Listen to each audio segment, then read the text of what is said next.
네, 첫 번째 소식입니다. 민주 진영의 거목이죠. 이해찬 민주평통 수석 부의장이 타지에서 별세했습니다. 관련 영상을 보고 와서 이야기 나누겠습니다.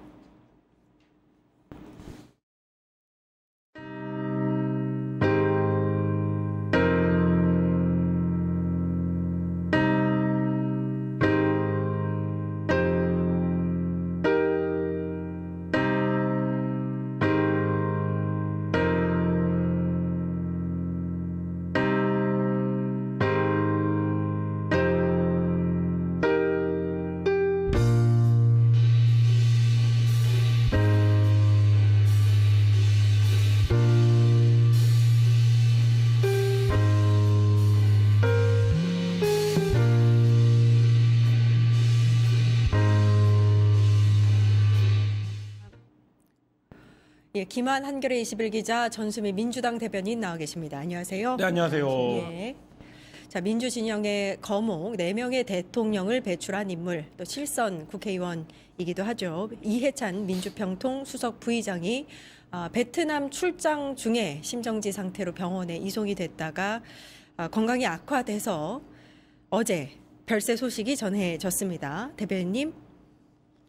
네, 전 민주평통에서 청년위원장 활동을 하고 있는데, 그러니까 사실 23일부터 저희가 경과를 좀 지켜보고 있었습니다. 이제 베트남하고 워낙 그동안 건강이 많이 안 좋으셨어서 사실 작년 10월에 수석 부의장으로 임명된 다음부터도 이게 아무래도 전 세계를 계속 다니면서 활동하셔야 되는 역할이라 걱정을 하시는 분들이 많았습니다. 그래서 건강 생각하셔서 좀 한국에 계셔라라고 계속 만류를 했는데도 적어도 내가 건강이 많이 부족하다면 베트남이나 또 동남아 지역이나 중국 지역만큼이라도 내가 직접 가서 한반도 평화를 위해서 헌신하고 싶다고 그 의지를 굽히지 않으셨었거든요. 그래서 이번에 베트남 출장도 결국엔 민주평통 수석 부의장으로서 이제 가셨던 거고요. 근데 공항에 도착하자마자 바로 건강이 이상을 직감하시고 병원에 응급차로 실려가셨습니다. 근데 거기에서 급하게 이제 심근경색으로 수술에 들어가셨는데 계속 의식은 회복하지 못하셨고 이제 계속 에크모를 낀 채로 다들 기도하면서 손발에 온기는 있기 때문에 의식이 돌아오시기를 정말 밤새도록 기다렸는데 결국에 어제 이제 세상을 떠나시게 됐고요. 네, 많은 분들이 그러니까 정말 이해찬 수석 부의장님이 떠나신 거 정말 민주 진영에서 큰 축이셨고 큰 역할을 하셨는데 떠나신 것에 대해서 많이 놀라시고 당 차원이나 뭐 대통령실 차원이나 여러 곳에서 지금 애도를 하고 있는 상황입니다. 예. 민주주의를 지켜내기 위해서 1세대 운동권 네. 출신으로 또 알려져 있고 김대중, 노무현, 또 문재인, 지금의 이재명 정부까지 네. 항상 그 정부 민주정부의 탄생에 네. 앞장서 왔던 인물. 그러니까 전체적인 어떤 뭐 그 전략, 그다음에 이제 어쨌든 수세에 있었던 말하자면 민주 세력이 사회의 어떤 그러니까 말하자면 주류가 되는 데 있어서의 어떤 마스터 플랜 뭐 이런 것들을 마련했던 인물로 이제 정치권에서는 평가되고 있고요.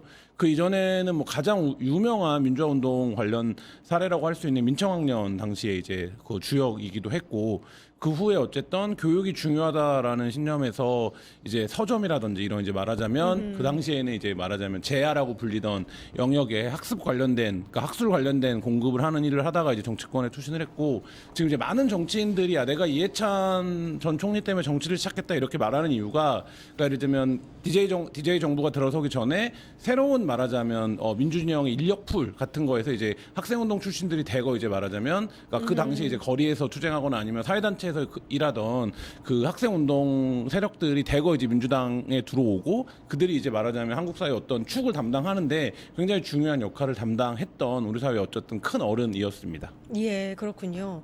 제가 기억나는 장면이 1989년에 그 전두환에게 살인마라고 네. 이야기했던 굉장히 그 굉장히 강직하고 용기 있는 모습이 뭐 오공청문회 이런 데서 이제 그 뭐 날카롭게 질문하던 모습 이런 이제 초창기 모습들을 기억하시는 분들도 계시고 예. 그다음에 이제 어느 순간에는 어쨌든 민주진영이 큰 틀에서 어떻게 사회를 바꿔가야 하는가 그게 이제 결국에는 제도와 정책과 뭐 정치를 통해서 이런 부분에서 굉장히 큰 진짜 말하자면 상위층의 예. 얘기들을 많이 하셨던 분입니다. 이재명 대통령에게는 정치적인 멘토이기도 했고요. 오늘 SNS를 통해서 입장을 밝힌 걸 보니까 민주주의 역사의 큰 스승을 잃었다. 굉장히 애도의 마음을 전한다. 이렇게 남겼더라고요. 저도 기억에 그 21대 총선 때 제가 이제 민주당 안에서 이제 정치를 시작했기 때문에 당시에 총선을 180석을 이끌어내면서 굉장히 큰 승리를 이끌었던 그럼 굉장히 민주당에 있어서는 큰 어른이신 분이죠. 예.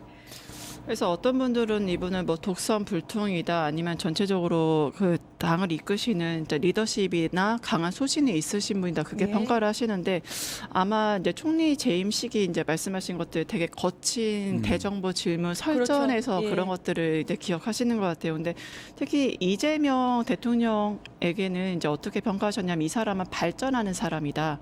그러니까 완벽한 사람, 발전한 사람이 그런 면들을 많이 평가하셨기 때문에 특히 이재명 당대표가 당에서 어떤 기로, 제명이라든가 이런 기로에 있을 때 그 옆에서 말없이 손잡아 주신 분이 바로 이해찬 이제 전 총리님이시거든요. 그렇기 때문에 진짜 이분은 뭐 김대중 대통령부터 이재명 대통령과 대통령을 다 만드신 분이고 김대중 대통령한테는 어떤 민주주의 철학을 이제 세우셨고 노무현에게는 그때 정말 뭐 한미 FTA부터 여러 가지 제도 개혁을 추진했잖아요. 그런 옆에서 제도 개혁의 용기를 또 주셨던 분이고 문재인 대통령은 그때 이제 많은 경험이 없었던 상황이기 때문에 바로 옆에서 안정된 국정 운영을 옆에서 같이 이끌어 주셨던 분이고 특히 이재명 대통령에게는 정말 힘들 때마다 옆에 이재명 편이 되어주고 발전하는 이재명을 누구보다도 진심으로 응원하고 하지만 앞에 나서지 않으면서도 뒤에서 든든하게 밀어줬던 이재명 대통령의 정치적 안전핀이었다라고 그렇게 평가가 됩니다.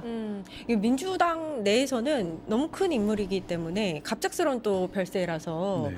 제가 SNS 보면 이제 민주당 이제 인물들이 되게 많거든요. 그 색깔이 전부 다 검정색으로 바뀌었어요. 이제 전체 다가 지금 굉장히 침울한 상태다라고도 볼 수 있는데, 근데 일단 인자한 이미지도 있는 분이긴 한데 그 화를 내야 할 때 굉장히 강하게 이제 그 그립감을 갖고 네. 주도하는 네. 그런 인물이기도 해요. 뭐 요즘 말로 하면 이제 T 같은 T다. 정치인이었죠. 그러니까 예를 들어서 뭐 맞는 것 국무총리는 같아요. 사실 이제 네. 이런 자리에서 대정부 질문이나 이런 데서 예. 야당 의원들과 설전을 사실 이제 자제하려고 하는데 이제 그런 것들에서 논쟁이나 이런 것들을 피하지 않았고 그게 이제 앞서 이제 정수미 대변인이 얘기하신 것처럼 호불호가 좀 갈릴 수 있는 인상이 있지만 그럼에도 불구하고 이제 정치인이 어떤 면모를 갖춰야 하는가 이런 거를 이제 정치를 하면서 이제 보여줬던 인물이기도 하고요. 비판받았던 정책도 굉장히 많습니다. 우리가 뭐 이해찬 세대라고 불리는 세대가 있을 정도로 교육 정책이라든지 이런 거를 추진할 때 이제 비판과 이제 말하자면 반대 이런 것들이 있었지만 본인이 어쨌든 뭐 옳고 그름의 여부를 떠나서 본인이 소신이라고 생각하는 거에서 그 굉장히 좀 강한 추진력 이런 것들을 보여줬던 정치인이고요. 제가 이제 최근의 기억은 이재명 대통령이 어쨌든 당내 기반이 약한 상태에서 대선 주자로 부상했을 때 이른바 이제 이재명이 대통령을 할 수 있다. 이재명 대세론 이런 것들에 대해서 가장 이제 맞아요. 빠르게 정치적으로 판단했던 민주당 내 원로급 인사. 그래서 이제 말하자면 이재명 대통령이 그런 이제 말하자면 당내 입지나 이런 부분들에서의 약점이 늘 지적될 때 그 편을 들었던 그래서 이제 결과적으로 그게 네 번째 민주당 정부를 만들어낸 어떤 제일 큰 원동력이 됐던 이런 좀 행보들이 마지막에 기억에 남습니다. 이재명 당대표 당시 이제 단식할 때 이해찬 전 총리가 와서 이제 함께 있는 모습, 그 모습도 기억이 나네요. 근데 이제 그 교육 정책 같은 경우에는 이해찬 교육부 장관 시절에 김대중 정부였습니다. 그때 네. 이제 체벌이라든지 야간 자율학습 같은 거 저도 그때 이제 학생일 때였기 때문에 저는 너무 좋았었습니다. 예, 그래서 사실은 이렇게 부정적인 의견도 이제 야당 쪽에서 나오고는 있지만 어찌 보면은 굉장히 어려운 교육 개혁을 성공적으로 이끌어낸 사람이다. 저는 이렇게 기억하거든요. 네, 맞습니다. 그래서 교육은 100년지 대계라고 하는데요. 1998년에 김대중 정부의 초기 교육부 장관으로서 금기의 영역을 건드렸던 사람입니다. 바로 체벌 그리고 야간 자율학습이었는데요.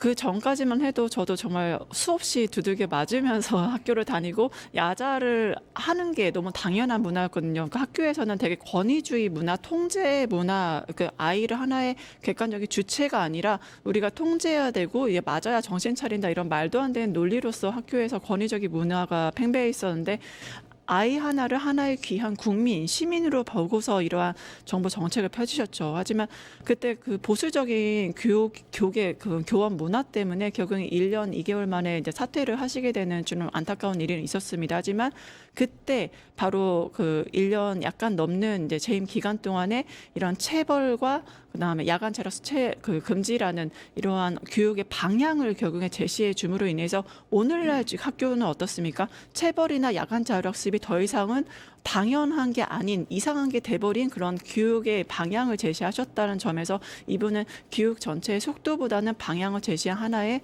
교육의 설계자였다. 그렇게 평가합니다.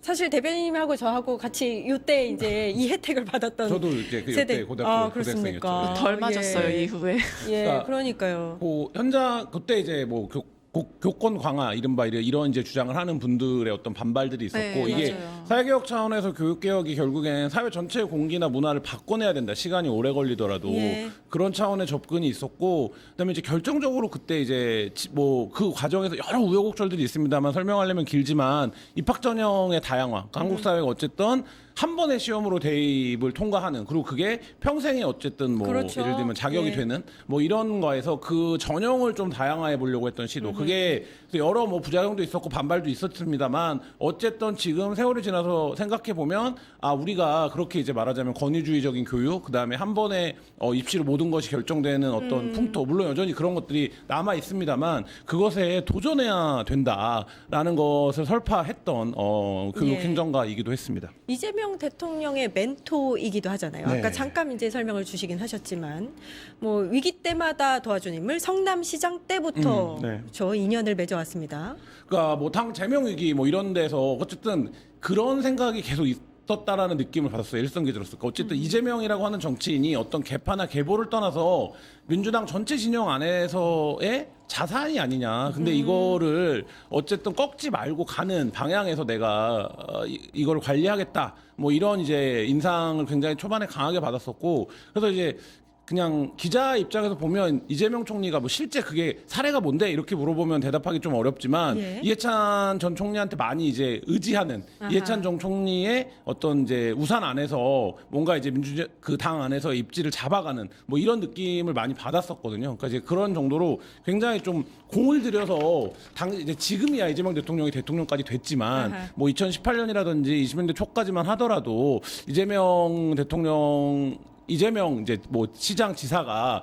과연 대통령까지 될 수 있겠느냐 이런 부분들에 대해서 여러 주류 문법이나 이런 맞아요. 거에는 맞지 예. 않았었거든요. 근데 이제 그 부분을 상당히 이제 말하자면 본인의 역량으로 보완해 냈던 뭐 그런 행보들이 기억이 납니다. 훌륭한 인물을 바라보는 그 눈이 밝았던 사람이에요. 네, 왜냐하면 맞아요. 당시에 이제 경기지사였던 이재명 지사가 제명될 위기에 처했을 맞아요. 때 막았던 분이기도 하고요. 구조적 출구를 예. 만들어 주셨어요. 그죠, 이제 그죠. 이해찬 총리께서. 예. 네. 그리고 지사 때 이제 그 바라보고서 아, 이 사람 제대로 된 사람이다. 우리 사회에 대해서 제대로 알고 있구나. 네. 이렇게 칭찬했던 인물이기도 하고요. 맞아요. 예. 2021년에 선대위 상임 고문을 하시기도 했고 말씀하신 2024년에도 총괄 선대위원장으로 자리 예. 서셔서 이재명이어야 한다는 당위성을 부여해주셨고 아하. 앵커님께서 말씀하신 대로 그 정치 과정에서 당 제명 경기도지사 때 그때 도덕성 논란이 있었었잖아요. 그때 당의 제명 위기가 있었고 탈당 위기가 있었는데 그거를 정면에서 나서지 않으시고 후면에서 이렇게 구조적으로 빠져나갈 수 있는 출구를 만들어 주신 게 이해찬 총리라는 점에서 정말 이제 이재명 대통령이 지금까지 버틸 수 있었던 정말 크나큰 버팀목이라고 할 수 있죠.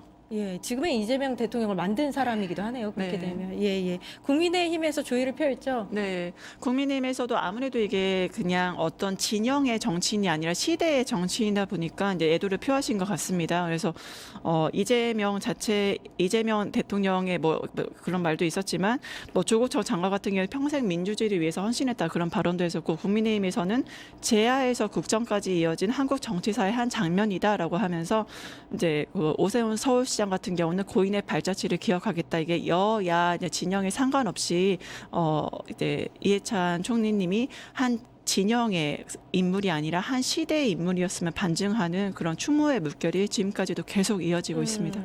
오늘 밤에 이제 베트남에서 운구가 이제 출발을 하고요. 운구가 시작이 되고 새벽에 도착한다고 합니다. 그리고 지금 이제 전해지는 바에 따르면 27일부터 31일까지 닷새 동안 네. 기관 사회장으로 엄수된다 이렇게 민주평통이 밝혔고요. 빈소가 서울대병원 장례식장입니다. 사회장이 이제 국가와 사회 공인은 뭐 국가장으로 하느냐 뭐 이런 얘기들이 그렇죠, 있었는데 그렇죠. 사회장으로 하기로 이제 정리가 된 것 예, 같고요. 예. 사회장은 이제 국가 사회 발전에 공헌을 남긴 사람이 별세했을 때 관련 이제 단체가 중심이 돼서 진행하는 이제 장례입니다. 그래서 장례위원회가 아마 구성이 될 것으로 보이고요. 그다음에 아예 지금 이제 현지 국가 이제 말하자면 정부의 그거는 아니기 때문에 아마 국가장이 아니라 사회장으로 했고, 근데 고인의 어떤 발자취나 이런 거를 따졌을 때 사회장으로 하는 게 더 적절해 보이기도 합니다. 그래서 어쨌든 뭐 그렇게 진행이 될 것 같습니다. 예, 민주평통 청년위원장이시기도 하잖아요. 특히 이제 오늘 아침에도 당에서 회의를 했었는데 이게 국가장, 사회장 이야기가 나왔었습니다. 예. 근데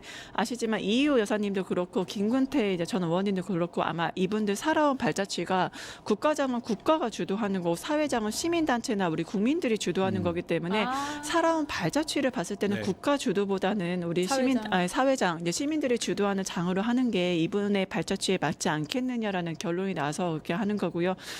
무엇보다 네. 그래서 이게 어떤 분들이 이게 국가장과 사회장을 좀 격을 나누시고 국가장이 아니라 사회장은 이제 격을 낮추는 게 아니냐라고 평가를 하시는데 그게 아니라 아닙니다. 네. 예. 살아온 발자취에 예. 따라서 이제 이호 여사, 김근태 의장님처럼 그렇죠, 그렇죠. 이분이 정말 시민과 함께하시고 정말 과거에는 야권에서 인권 활동가로 싸우시고 이제 제도에서는 제도 정치에서 이제 정말 공직 수행을 충실하게 하셨던 분으로서 평가가 되기 때문에 예. 여러 가지 가족분들의 의사, 그리고 당에서 이분의 발자취에 대한 평가, 그리고 민주평통 그런 모든 것들이 그 수렴이 되어서 기관 사회장으로 진행된다는 거 말씀드립니다. 그러니까 통용되는 장례 형식이 뭐 국가장, 사회장, 기관장, 가족장 이런 것들이 있는데 이제 종류일 뿐이죠.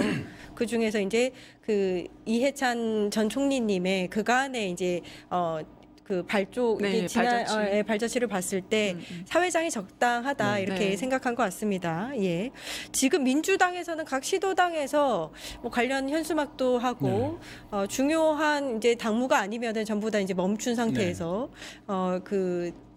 이 사회장을 같이 준비하고 진행을 하는 걸로 알려져 있죠. 네, 그러니까 예. 그 상실감들이 있는 것 같아요. 그러니까 예를 들면 뭐 현실 정치인이었을 때는 호불호가 있었지만 어쨌든 군사 독재에 저항했던 민주화 세력이 어떻게 한국 사회의 주류 혹은 이제 말하자면 한국 사회에서 자신들의 의지를 정당이라든지 정치를 통해서 관철시킬 수 있는 집단이 되었는가, 이 전체 흐름에서 놓고 보면 뭐 김근태 전 의원과 함께 가장 중요한 역할을 역사성을 입증하는 구심점이자 산증인 같은 인물이었기 때문에 그 부분에 대한 이제 각계각층의 뭐 애도 이런 것들이 있는 것 같고, 뭐 아까 정치권 얘기도 잠깐 했지만 설령 반대였던 사람도, 그러니까 예를 들면 이해찬 전 총리랑 제일 설전을 많이 했던 정치인 중에 한 명이 아마 홍준표 전 의원 같은 이제 예, 사람일 텐데, 홍준표 의원도 반대 진영에 있었지만 참 뭐 똑똑한 분이었다, 훌륭한 분이었다 이렇게 평가를 할 정도로, 그러니까 어쨌든 그 업적과 능력만큼은 굉장히 좀 정치권에서 굉장히 예. 평가를 지금 받고 하고 있는 상황입니다. 이제 생각보다 너무 빨리 가셨어요. 네. 그러니까 이게 그 고문의 후유증도 있었다고 그런 들었는데. 얘기를 하시는 분들도 있더라고요. 네, 그래서 이게 김근태 전 의원님도 그렇고 지금 일찍 돌아가신 분들의 특징이 좀 고문 후유증으로서 이렇게 좀 가시는 측면들이 있다라고. 그렇죠. 그래서 이분들의 희생 때문에 지금의 민주주의가 있었다 말씀하시는 분도 있습니다. 예. 그리고 저는 최근에 이제 그 내가 내란 전문가다라고 얘기했던 부분이 기억이 남아요. 그러니까 본인이 내란 음모죄를 2번이나 그 독재 정권 때 혐의를 받았었는데 윤석열 일당의 이제 내란을 보고 그렇게 일갈했던 기억이 남는데, 어쨌든 그러니까 그게 얼마나 지금 생각하면 긴 역사입니까? 예를 들면 맞습니다. 70년대 예. 초반부터 지금 윤석열의 내란에 이르기까지의 역사의 현장에 다 있었던 거목이 어쨌든 떠났습니다. 예, 예.